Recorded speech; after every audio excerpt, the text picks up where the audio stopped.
Avant d'utiliser un outil à moteur, vérifiez qu'il a été correctement inspecté et entretenu. Veillez à ce qu'il convienne pour l'utilisation.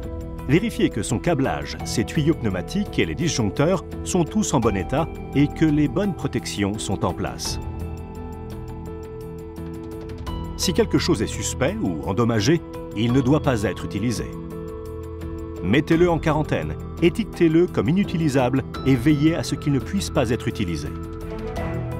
Si les conditions sont appropriées à l'utilisation d'un équipement électrique portatif, obtenez toutes les autorisations nécessaires pour les travaux et tenez une réunion de boîte à outils.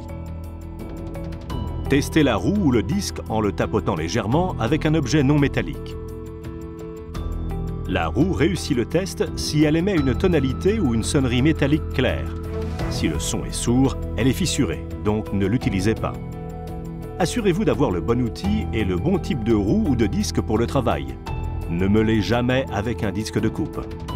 Si le maximum de tours par minute n'est pas gravé sur la roue ou le disque, ne l'utilisez pas. Ne modifiez pas ou ne retirez pas les dispositifs de protection équipés en usine. Faites attention à ne pas trop serrer l'écrou de l'axe. Si l'outil possède une poignée auxiliaire, utilisez-la. Portez des lunettes de protection et un masque de protection complet, une combinaison à manches longues pour travaux difficiles, des gants de travail ajustés et des chaussures de sécurité.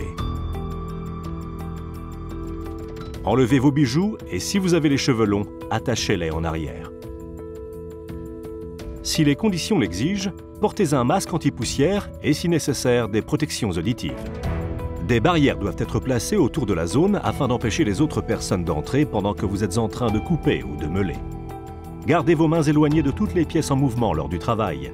Vérifiez votre position et restez bien en équilibre, en particulier lorsque vous êtes à bord d'un bateau. Gardez tous les cordons d'alimentation éloignés de la chaleur, de l'huile, de la meule et autres bords tranchants et assurez-vous qu'ils ne risquent pas de vous faire trébucher.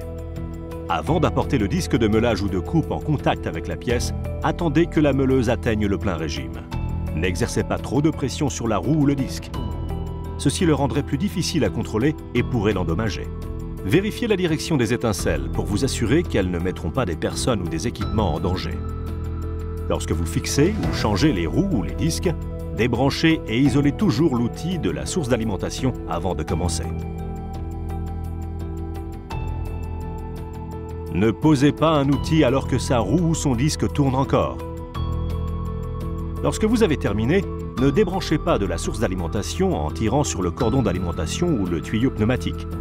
Coupez l'alimentation avec le commutateur.